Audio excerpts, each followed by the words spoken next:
How's it going, guys? And welcome to RC Cincy. Today I wanted to do a quick unboxing slash little flight test indoors for this drone right here. I'm not even gonna try to pronounce that name. It's really weird. It's AFUNX. So I don't have a clue how you say that. I don't know why they choose these weird names, but whatever. It's the model. This particular model is the GW66. It's a quadcopter. We'll get into all the details during the unboxing. This is roughly $17 off of Amazon. And if you'll see in this picture, this particular one does not have the camera, but I think there is a camera version because you can see the camera there.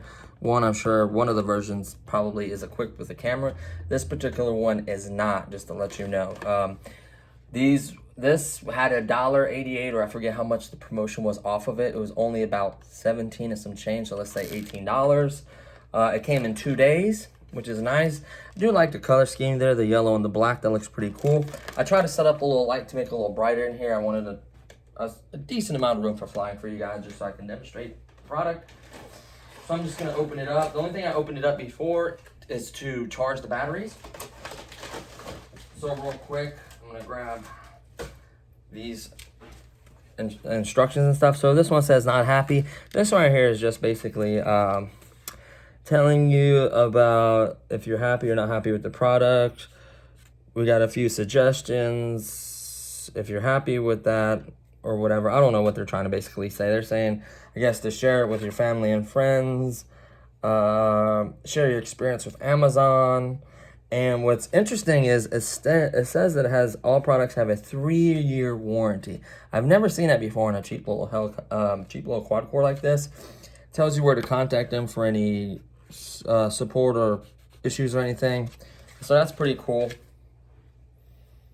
So one side says happy and then one side says not happy. So I guess it tells you if you're not happy who to contact, and if you are, share it with your family and friends and stuff like that. So that's basically, I guess, what that is. You got your instructions. They're actually not that bad. It's stepped and it shows you how to properly charge it. It's very simple. This one right here has a yellow light. When you plug it up, the yellow light is on. When the yellow light goes off, it charges. It takes about roughly 40 minutes. It does have two 300 milliamp batteries, 3.7 volts a piece. This one is truly ready to fly, and I'll show you why. How to turn on the controller, all your basic controls, just like any other one, shows you how to set it up, what button does what, even though some of it is labeled on the controller, stuff like that. And yeah, that's pretty much indicating everything you need to know right there. It's actually not bad instructions. It's fairly decent translation. Like, it doesn't look bad at all. There you have it. And then another thing that was in this bag that I took out and already put in is the batteries to the controller. It actually came with 3 batteries for the remote, so that's amazing. Usually when they say ready to fly, you have to provide your own batteries. They provided that. All you have to do is simply charge these 2 batteries and you're ready to go. So in this bag, you'll find this mini let me get the prop off of here. You'll find a mini micro USB. So this is how you charge the device. I'll show you. This plugs into the drone. So you plug up your battery, make sure the drone's off, and then you plug this into the drone, my mini micro USB, and then plug this into any USB connection, such as a wall charger, laptop, computer, power bank, whatever you have available. So we'll set this down right here on this side. That's the stuff I reviewed. I showed you guys already. And then you have 4 props. Now it does have, A's and B's. So for each side, you have a total of 4 props, which is nice. And then you also get a small screwdriver, which you'll actually need because there is a screw on the back of the controller. I removed it. The latch is strong enough to where you have the batteries in, you give it a good shake, it don't pop out. Good thing about that is if you drop it, you don't want that screw in there because it'll kind of give it, let the batteries pop out instead of something breaking. So that's the way I feel about that. Or, if it's not strong enough to hold, I can understand why you'd want the screw. Personally, I take them out. And then there's another screw that holds the battery compartment latch. It kind of snaps on, but there's also a screw there. I removed that as well just because it makes it harder to interchange the batteries. If you only had one battery, I could understand, but you have two, so it just makes it a pain in the butt. You'll probably lose that tiny screw in a field. Plus, I think that screw is the same one for the props, and if you have to lose one of those, you can use that one. If I'm not mistaken, I'll find out in other, follow-up reviews on this. I'll let you guys know. So here's a screwdriver, small one. You need the really small ones to fit the screws. I showed you guys the 4 props, and then 2 batteries right here. Now these batteries are fairly decent. They're just your standard 300 milliamp, 3.7 volts. You get 2, which is a really, really nice feature. These are really cheap. I think you get like 5 of them with a charger from anywhere from like 13 to like 18, 19 bucks, depending on the brand and how big they are, whatever they feature with them. So there you have it. I'm just gonna leave the propellers in there. You get 4 of them. And then I already showed you guys the instructions. And then the packaging for the drone isn't bad. It's one of those stackable little plastic things. They work fairly well. So you take off the top, you get to the drone. We'll set the drone to the side for now. Then you take the other layer, and then you get to the controller. That's just my camera, sorry. My outdoor camera. And the controller reminds me of that Eachine Spark copy kind of drone look. It's supposed to look like a Spark or a Maverick controller. So, you can tell it's not. It obviously looks much cheaper. But the cool part about it, most of it's labeled. So this one is the takeoff and land button right here. Then you have your reset, which resets your trims. You have your headless mode right here. You have your stop to stop the motors. This also starts them over here, and I think it lands and takes off if I'm not mistaken. You have your directional flip right here. Your speed, you do have 3 speeds. And then this one is mainly based for the one with the camera, but you can set your phone in here for the camera one. Sometimes it can be comfortable because this one doesn't have the really bottom part for your palm. So if you pull this out, and I kind of like use the kind of grip like that. I'm a thumb flyer, so it makes sense to do that. Or maybe you can even keep your phone there. If you're filming the drone, you kind of keep your phone in there and kind of follow the drone, so that may work. You'll see it on the screen there. These look like there's no antennas in them. They look fake, just for looks.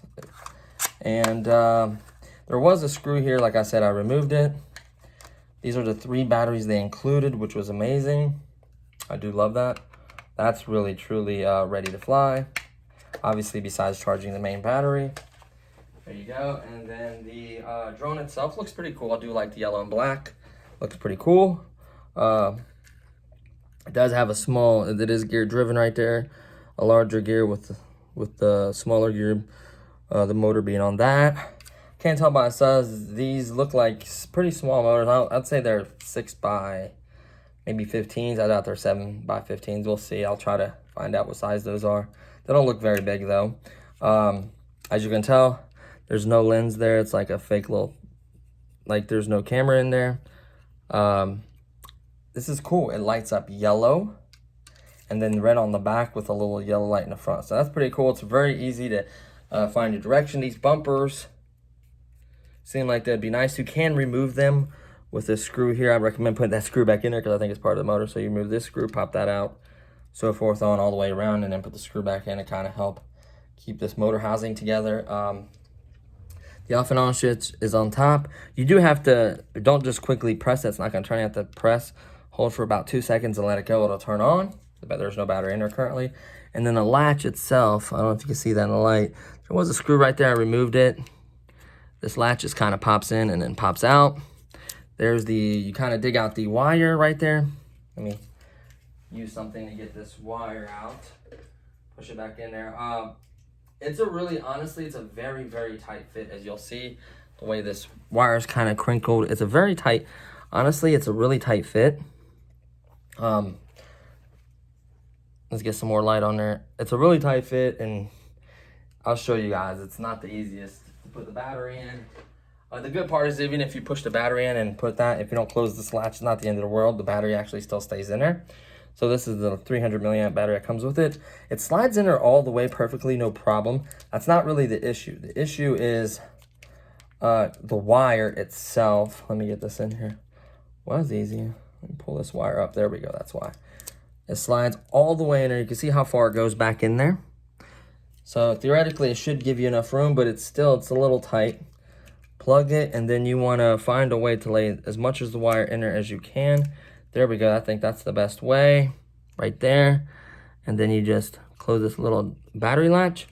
Make sure it clips, since you don't have the screw in. But once you clip it in, it should stay. It should have zero issues. So let me clip it. If I get it clipped.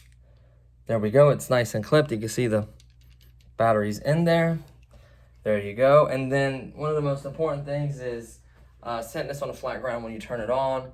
And then to calibrate it, I believe I saw the lights flash. I didn't say anything about the manual, but I tried it for myself, pulling both joysticks inward in a, I'd say, you know, like that, inward and down. Both of them coming towards each other and down kind of an angle. And the lights flash. That tells me it calibrated. So that's nice for headless mode. And make sure when you calibrate it, you face the drone away from the controller, like so. Straight, you know, away from the controller, and that should get you a good, you know, good for it to work good with headless mode and all the other features. So I'm gonna try to. It's a difficult spot to do a shot. Let me adjust this a little bit. I'm trying to fly in this area. I try to move the camera all the way back in this corner to kind of give you a bigger, you know, like give you as much. You know, that I'm gonna go that way towards the wall. So there we go. Uh-oh. This box is on top of something. I'm worried about it's going to fall.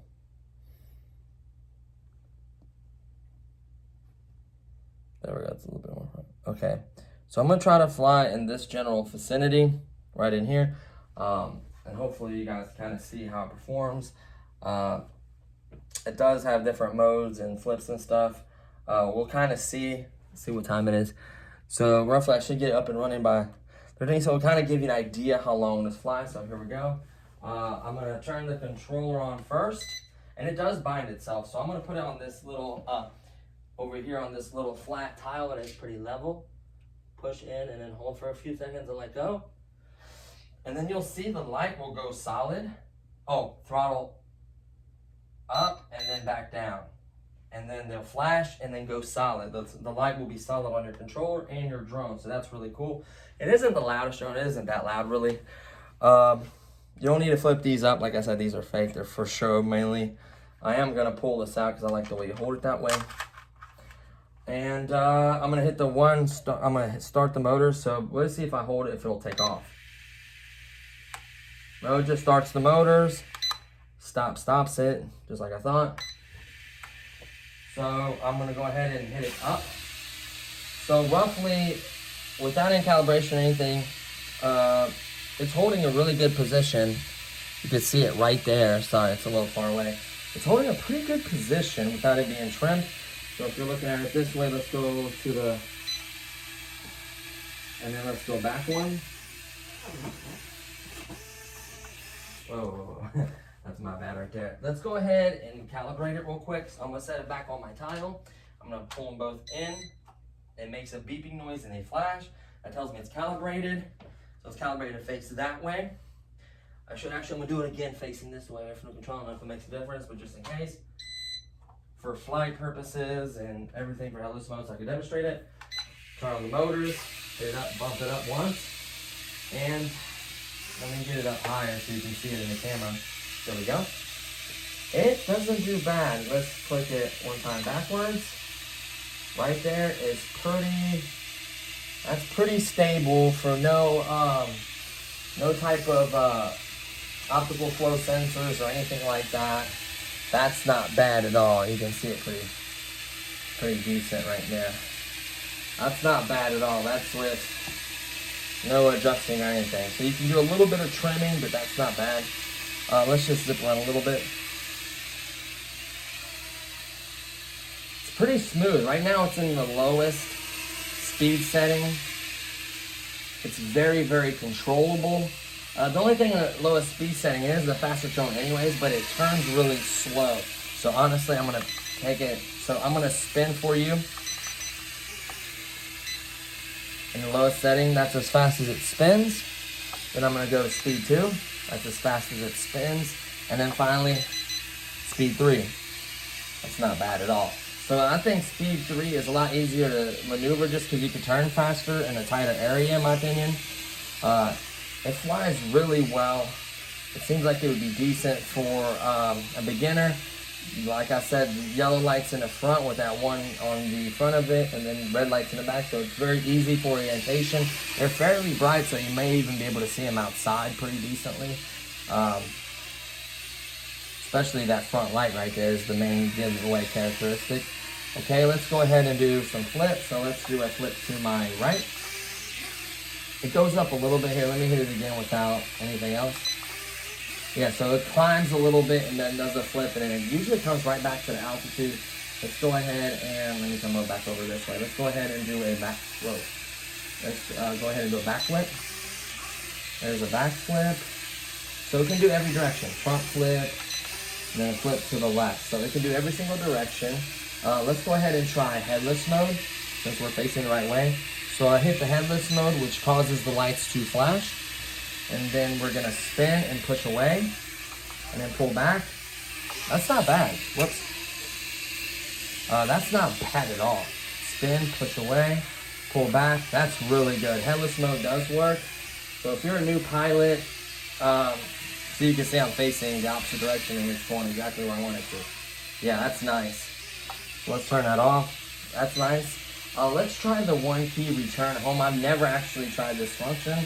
So let's see what happens. Let's hit it one time. And all it does is land where it's at on its own for you and then turns off the motors. That's really nice. Let's start the motors again, take off. So I'm not really being really aggressive with the battery, but I'm just trying to get a feel for how long it'll fly. We're just gonna fly one battery indoors, and then maybe later on we can do an outdoor flight for it. I just like it a lot. It's pretty smooth. It's really easy to fly. It's not that slow. Let's try to hit a quick little speed burst. Yeah, that's not bad. It's not bad at all. It's relatively quick. Like, it can be a lot of fun. I'm sure you can make obstacles for it. Those little gates for drones. You can get some smaller ones set up in the house. It is small enough to fly in a house, especially if you have like a bigger living room. This will be a lot of fun. What else? We pretty much tested everything, honestly. Flip, speed, everything. The stop button, it might drop out of the sky, but we'll do it over the couch. It's beeping. Oh, whoops, hold on. That's not the stop button. Here we go. Yep, it will drop out of the sky if you hit the stop button, so be careful not to do it over concrete or somewhere outside. I hit the stop button, it just dropped. I did it over the couch, so it won't hurt anything. Set it back down on a flat surface, and then take off again. So honestly, the battery states that it can do 10 to 12 minute flights. It seems realistic, maybe 8 minutes. That's probably 10 to 12 minutes is probably hovering in a zero condition area at like this height. It's probably 10 to 12 minutes without it moving. So like right there, once you get it set, is just hovering for 10 to 12 minutes. It needs a little trimming now, so we're gonna go a little bit one to the left. And there you have it. It is hovering really, really well, just slightly moving, but it's not bad. This would be a lot of fun, especially for new pilots. The altitude hold does make a huge difference. Like I said, it seems to be pretty fun and responsive. Like I could turn. Honestly, I wouldn't want to fly it in the first setting because it just turns a little too slow for me.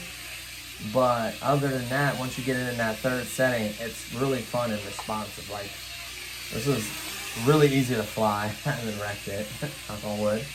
But it's a lot of fun. I can see definitely so far what's going on with this. It's definitely worth the $17. Just do a quick little spin.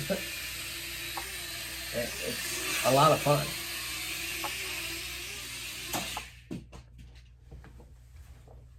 Perfect. So if you noticed, all right, I did not hit the stop button. If it doesn't and it's on the side or upside down, make sure you hit the stop button. If they're spinning, it did stop on its own, which is nice.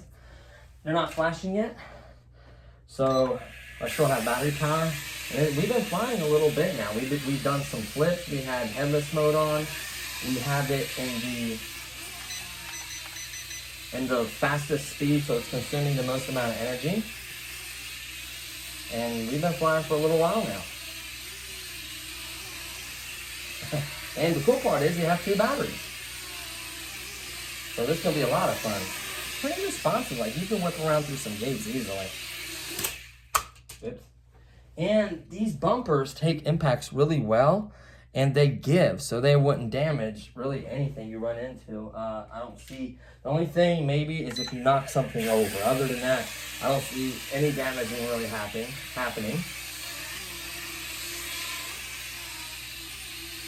If you go real slow and just lightly bump into something, it does not turn off the motors. So that's cool. You kind of recover off a small bump. Now, if you go fast and hit it and it tilts, that's when it cuts off the motors. Keep the motors from burning up, which is smart. So you can actually do a cool thing for it, like let's say it's flying, and then your hand is right here and you want to land it, hit stop, and then it'll fall right in your hand. So that's pretty cool. I'm sure you can do some cool tricks. Oh, since you could do that, you might be able to do that. I'm going to try this outside over grass. The thing where you do a flip and then stop the motors and it tumbles and then start them up again, maybe you can do that. I don't know. We'll find out. Being altitude hold may create a problem there. We'll see. But I've done flips with other products like that. With the X600, I could do the multiple flip thing. I've damaged it before doing that, so I probably don't recommend doing it until I can see if it works. I do have batteries. There we go. Now we got flashing lights. I do have 380 milliamp batteries that should work with this. They may stick out a little bit. You might not be able to close the door.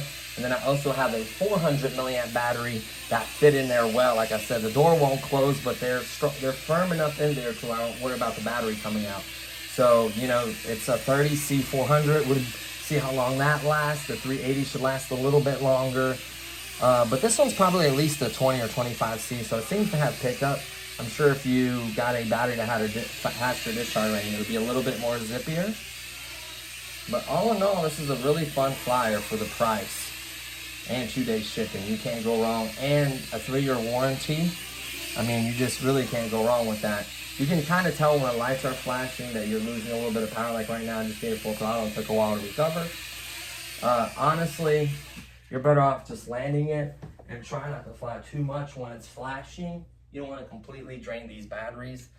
So just to turn it off, press, hold for 2 seconds and let go. Or I think it may just be a press, but turning on, I know you have to press and hold it for 2 seconds and let go. Controller is just off and on switch. So I think it's pretty cool. This is fun. Fun to fly around, definitely. Like, it's been quite a while since I've flown, so I was a little rusty, but it was still a lot of fun. Yeah, I had a couple crashes, nothing, looks good. Like I said, these give pretty well. You can remove these, it'll probably lighten it up a little bit. Maybe give you a couple, maybe give you like an extra minute or so of flight time. Don't think you can turn the lights off or anything else like that. You do, to charge it though, you do have to charge one battery at a time. Having the battery connected, like so, and not having it on, you just plug the wire right into that micro USB connector right there, and then just simply plug this up. This will be on while it's charging. The light right there in the front will be on while it's charging, and then it does go off when it's done. So that's pretty cool. You can easily see that it's done charging. The frame itself is really pretty rigid. It's not heavy. It's not really heavy, even with the battery in there. So that was one battery, and it lasted, it lasted quite a bit. I'll check the video, and then I'll put the time maybe in the description for you guys. Controller is not that bad. All in all, it's been pretty good. So honestly, I would not recommend flying this outside, especially if there's any kind of wind. It probably won't have the power balance. It may. I haven't tried it yet. I'd probably on a if it's not windy out there, like for a little backyard flyer, this may be okay if you have some gates or something you want to hit or just zip around. It seemed like it'd be fun. I'll try to do other comparisons around this price range and size, but so far it seemed pretty cool, and I liked how easy it was for orientation. When you were zipping forward, it didn't, when you were giving it, I didn't give it, I had enough time to really give it full throttle for a while, but it didn't seem to dip down a lot. Like a lot of these, when you give it full throttle with altitude hold, they tend to dip down a little bit. It didn't seem to do it too bad yet. You'll tell more outside, having the room to pick up the speed. We'll see how fast it actually is outside, because I couldn't give it full throttle in here. I didn't want to hit the wall or hit something, but it seemed like it had decent speed, and for its size, it wasn't bad. So yeah, we'll do an outdoor flight and another flight review, and then I'll give my opinion on it. So far, it's good. I've wrecked it a couple times and can't even tell, and seems to be holding up well. Anyways, to be honest with you, in this price, if it did have the camera, I'm sure the quality would be grainy, like a 0.3 megapixel or something crazy, like something really low quality like that. So honestly, I wouldn't use this. It has no stabilization, probably no, no gimbal or nothing. It's not really a camera one. The only thing I may consider is I have a small FPV setup with the goggles. So I may put a really light battery and maybe put a light battery and maybe put the 400 in and make a connector, giving it a little bit of juice for the camera. So that may be viable, or putting a really, really small battery for the FPV setup. I'm not sure exactly how I'm gonna do it, but that may be interesting. Seemed like it would have the power. I don't know, we'll see, but all in all, it was pretty cool. So don't forget, I am doing the 500 subscriber giveaway. I was, when the video first came out, I think I was like 395. I'm already at 410, and that's only in a couple of days. So it shouldn't take that long, guys. Just let your family and friends know. We should get there pretty quickly. We'll do the giveaway, and maybe something else in store. We don't know yet. We'll see, but it's just a lot of fun. I really enjoy this channel. I apologize I haven't been creating as much content just because I've been really busy with work, but things are starting to slow down, and I got the layoff coming up, so I should be able to create more content for you guys, do some videos, and it should be a lot of fun. So I'm super excited. Thanks to all the new subscribers. I appreciate you guys, and all the ones that stuck in there with me, and all the likes and comments. Thank you so much. And that's pretty much it. So I'll see you guys next time. Peace.